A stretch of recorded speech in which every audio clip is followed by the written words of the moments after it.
Yeah, we're working on our track here in Melton. Great track with a lot of history. Gavin Lang's old place. And a lot of the Kiwis have stayed here over the years, and Tim and I have won, many big races from here with Lyle Creek used to stay here, take a moment. Most of our Hunter Cups, Mr. Feelgood, Mr. DG, Stunning Cullen, Marseille. So yeah, it's a great old property, great track, 1100 metres with nice sweeping bends, and horses seem to love it here. So it's a great facility. Right, we're very lucky to be joined by Sonya Smith on Beyond the Gates. The star of the show, Moonrock, as I said, he's already worked. What's his plans for the next couple of months? Is an Inter Dominion something you're hoping to target with him? He'll tell us. Well, hopefully we'll get there. He's going really good at the moment too. Without he had his first up run the other day and got no luck. And but he'll start again this week, and he'll tell us. So yeah. It's been, I think, a bit of a whirlwind since coming to Australia. You're probably one of the best strike rate trainers in Victoria, particularly. What's it mean to you, I guess, to have a team that's pretty small, but you do a really good job and look after them well? Yeah, no, we're going really well. We only have about 8 in work at all times, so we're really small. Ants drives a lot. Usually just me and a wee part-timer here, so yeah, we keep it small. The results are going good, so yeah. And a lot of people, I guess, it's a business and it's about making money and making a career from it, but you have a love of the horse, and that's probably, I guess, number one for you, that's number one, yeah. For me, I just love looking after them and just love them. And when they perform, it's just extra in your Windsor. Yeah. So talk us through your favourite horses of all time. It's probably a tough question because I'm sure you've worked with some very, very good horses over the journey. Yeah, I have. Working for Tim. Yeah. It'd have to be Marseille. Okay. Yeah, I came over here. That's my first taste of Australia. I came over here. How many years ago was it now? 5, 6? Yeah, I reckon 5 or 6. Yeah. And he was a horse in New Zealand where he was sort of probably a half level below the best. Would that be fair? But he came over and he obviously had a really good summer here. He won a Hunter Cup, and he just became a new horse after that. No, that was definitely the highlight of my career with horses, as Marseille and everything he did over here. So yeah. In your own name, Sunny Ruby would have to be one that's close to your heart. She came over. Had a good sort of period for you winning Group 1 races, and that must have been really exciting. Yeah, we were really lucky with her. Sam Smolenski came over and left her with us, so she's already, up and going, so she wasn't that, but yeah, no, she's pretty special, so yeah. And in terms of the future, as you say, it's a pretty small team. Is Major Exclusive the one you're really excited about right now, or are there one or two that we don't know about yet? I'd say Major Exclusive. He's going to be a really nice horse. Moonrock, I think this could be his year too. He's flying at the moment, so yeah. And how do you handle ants? No, we actually get on pretty well. We don't have too many squabbles or. He just does what I say, so no, it's pretty good. Yeah. That's definitely the best way. We thought we'd have a quick chat with Ants. We didn't want you standing side of stage, Ants, and not getting a chance to at least talk. Just talk us through the transition, I guess, in terms of coming from New Zealand and what it's been like the last 3 or so years. Yeah, it's been really good, Blake. Obviously spent a lot of time here in the past, travelling over for the carnivals, and it's a place we've always loved. Got a lot of friends here, and this property, I guess, is one that's pretty special to you personally. You've spent a lot of time here over the journey, and now you're sort of working with Son out of it.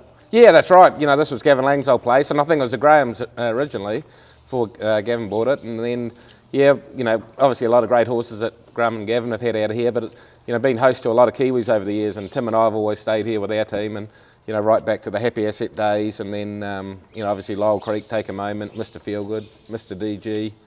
The list goes on. Stunning Cullen, Marseille. They've all stayed here, and so yeah, a lot of history here, and great facility. Horses love it. Great track, swimming pool. And we're 5 or 10 minutes from the racetrack. So yeah, there's a lot of stories could be told about this place. It is a spectacular track. Has it always been so big? It's a 1100 metre track. It's obviously very good for young horses learning their trade. Yeah, it's a great track. Gavin's actually told me the story that originally the inside jog track was the fast work track, half-mile track, and which was the norm back in the day. Gavin, being the smart man that he is, he sort of suggested that they had things the wrong way around. They had the jog track around the outside, and so I think he was the one that swapped it around. And yeah, beautiful track, 1100 metres and big sweeping bends, and as I said, horse just love it.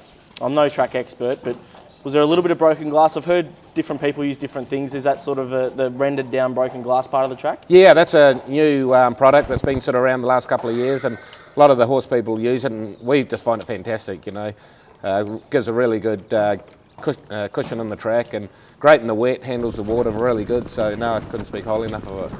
I asked on a similar question, favourite horses of all time. She went with Marseille, who I'm sure holds a special place in your heart as well. What are the other ones that stand out? All the big Hunter Cup winners, I suppose, would be up there. Yeah, but probably, Blossom Lady was great to me early days and probably brought me to Australia first back in the early 90s. And obviously Lowell Creek, he was fantastic. Took me around the world and, just won every big race he was in. And so he was probably a once-in-a-lifetime horse, but you always hope for another one. Must have been nice seeing Mary Time over in Sweden, brought back all those memories and of Lyle Creek, and I think you visited him recently as well. Yeah. Like as I said, it's great that, the Aussies are sort of getting back invited over to Sweden. Hopefully, it's the start of things to come again, because it did die down there for a while. And so hopefully, if one win every year, it'd be great, and gives everyone something to look forward to and something to aim for. But I was home last week for a few days and went and seen Lylie's and paddock at home with Vulcan, and I think he's like 23 or 24 now, but he looks fantastic, and you just feel like putting him on the float and putting him back in work. Vulcan's an interesting horse. He was one again that maybe similar to Marseille. She wasn't considered the absolute best in New Zealand, but he came here and he had one of the great 6-week periods. I think maybe in 5 weeks he won 6 Group 1s. Yeah, he was really, as you said, he was a great bread and butter horse. He won, people forget he won 2 jewels, and he won a Dominion one year and the free-for-all at Cup meeting, won the double. And but he just come over that, I think it was the next year after that, and just had that purple patch, and he was unstoppable. And he won the first Great Southern Star, and he said a heap of those Group 1s all at once. And your brother Tim now in Australia as well, so that's given you, I suppose, a little bit of a kick along to drive a horse like Myfield Marshall. Tell us about him, and I think he might not be targeting into Dominion. What's the thoughts there? No, I think the plan's pretty open. He's obviously a great horse, got better and better and better as he's got older. People think he raced in the Breeders' Crown at 2 and run 3rd and went super. But he has progressed, as a lot of Tim's horses do. They just get better and better and better with time. And he's had a great season. And but no, no set plans. I was talking to Tim on Saturday night up at Menangle, and the New Zealand Cup's a possibility. But no, Inter Dominion's definitely on the radar. But he's one of those horses you just got to take on all the big races nowadays. All right, brilliant, Ants. Thanks very much for joining us again. Doing a terrific job, and appreciate the time. No, thanks, Blake. Vincent shoots clear now. Is this a star on the rise? Vincent brains them. Vincent by 15. How big was that, Vincent? That was outstanding. Heaven Rock's Titan better. It's an all-stars show in the Auckland Cup, and Vincent too good.